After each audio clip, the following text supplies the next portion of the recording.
తల్లి లేదంటారు, శివుడికి తల్లి లేదంటారు.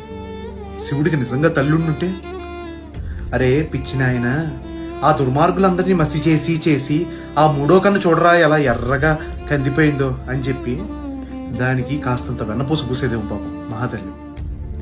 మీరు అభిషేకాలు అవి చేసి నిరంతరం నా కొడుకుని తడిపేస్తున్నారు, తడిపేస్తే చూడండి వాడికి ఎలా పరిచయం పట్టిందో అని చెప్పి అభిషేకాలు కూడా ఆపించేసేదేమో.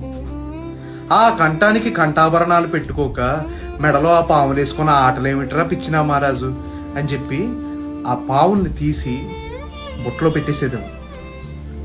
ఒంటికి చల్లగా చంద్రం పూసుకోకుండా ఆ బూడిద ఎందుకురా నాయన అని ఆ బూడిద కూడా విభూది కూడా పోయినిచ్చేది కాదు. వెండికొండ బ్రహ్మాండంగా కైలాసం ఉంది, చల్లగా అక్కడ కూర్చోక ఈ శ్మశానాల్లో ఈ చితి మధ్యలో ఆ వేడి సగల మధ్యలో ఈ తై తక్కలు నీకు అవసరమారా పిచ్చి తండ్రి అని చెప్పి శ్మశానం కూడా తిరగనిచ్చేది కాదు. పాపం పిచ్చి మహారాజు తల్లి లేకపోయినా సరే ఆ అమ్మ అనే బొమ్మకు ప్రాణం పోసి మాతృత్వం అనే అమృతాన్ని మానవ జాతికి అందించి ఆయన మాత్రం తల్లి లేనివాడిగా అలా నిలబడిపోయాడు.